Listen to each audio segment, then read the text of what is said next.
Di antara semua sosial media asal Amerika Serikat yang banyak diunduh masyarakat Indonesia, ternyata satu aplikasi yang menguasai pangsa Indonesia. Bukan dari Amerika Serikat, melainkan dari China.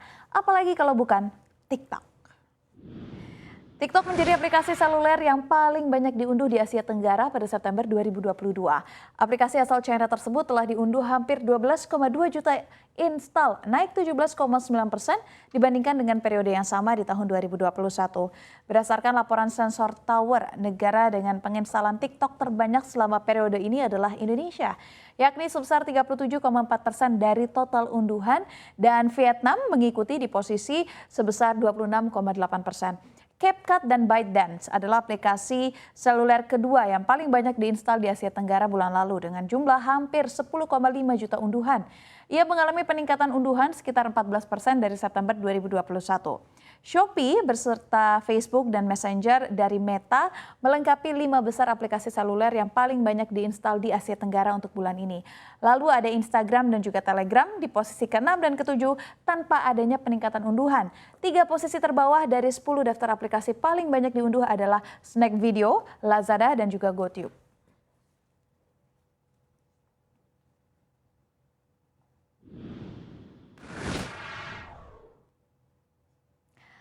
Menteri Investasi, Kepala Badan Koordinasi Penanaman Modal atau BKPM, Bahlil Lahadalia mengungkapkan sejumlah investor kakap sudah menyatakan minatnya untuk menanamkan modalnya di ibu kota negara. Dalam pernyataannya, Bahlil menyebutkan salah satu investor datang dari United Emirates Arab. Menurut Bahlil, yang sudah pasti diinvestasikan sebesar 20 miliar US dollar, setara dengan 312 triliun jika kurs rupiahnya di angka 15.600 per dolar Amerika Serikat. Bahlil sendiri tidak mengungkap secara rinci siapa saja investor yang akan menanamkan modalnya di IKN.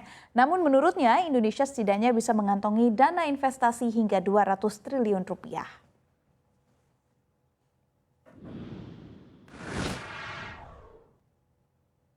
Selanjutnya, pemirsa, Mahkamah Agung atau MA telah memutuskan untuk menjadikan aset tersangka kasus korupsi Jiwasraya, yaitu Beni Cokro-Saputro yang sebesar 2,4 triliun rupiah untuk diberikan kepada negara.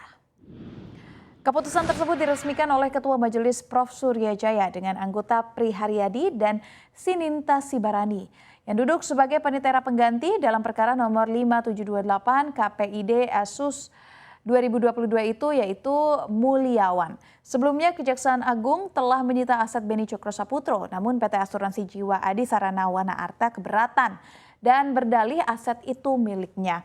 Akan tetapi, Majelis Kasasi menyatakan tindakan penyitaan dan perampasan terhadap seluruh aset kekayaan berupa barang, uang, saham, rekening efek, reksadana dalam bank kustodian atas nama Beni Cokro-Saputro adalah sah dan berharga dan mempunyai kekuatan hukum mengikat. Kasus Jiwasraya telah membuat kerugian negara mencapai lebih dari 17 triliun rupiah dengan sejumlah tersangka diantaranya adalah Heru Hidayat dan Beni Cokro yang akan dihukum penjara seumur hidup.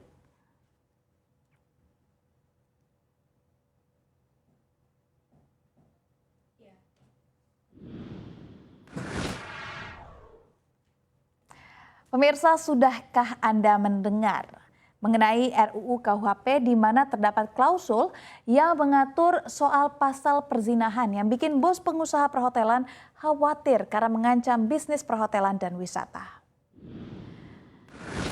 Ya, berikut ini adalah beberapa hal di RUU KUHP yang berpotensi memiliki dampak ke bisnis pengusaha berdasarkan pernyataan resmi Apindo. 1. Pasal pemindanaan atas perbuatan melawan hukum yang hidup dalam masyarakat. Yang dimaksudkan dengan hukum yang hidup dalam masyarakat adalah berkenaan dengan hukum adat yang diakomodasi dalam RKUHP ini. Bahwasannya pengakomodasian hukum adat dalam RKUHP ini berpotensi mengakibatkan overkriminalisasi terhadap perbuatan-perbuatan yang sebenarnya tidak diatur dan dilarang dalam perundang-undangan. Sehingga justru bertentangan dengan asas legalitas dan kepastian hukum, karena hukum adat itu sesungguhnya hanya perlu dihormati, diakui, dan dijamin eksistensinya saja, tanpa perlu dimasukkan dalam RKUHP.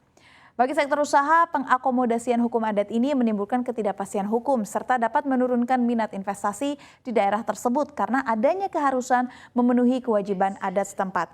Kedua, terkait masuknya klausul tindak pidana korporasi, di mana korporasi dianggap sebagai subjek hukum yang dapat dipidana. Pidana pokoknya berupa denda dan pidana tambahannya dapat berupa pemberhentian operasi hingga pencabutan izin. Ketiga, terkait pasal perzinahan yang dapat dipahami bahwa aturan pidana perzinahan erat kaitannya dengan perilaku moral. Namun sesungguhnya termasuk kepada ranah privat yang tidak harus diatur oleh negara dan dianggap sebagai perbuatan pidana.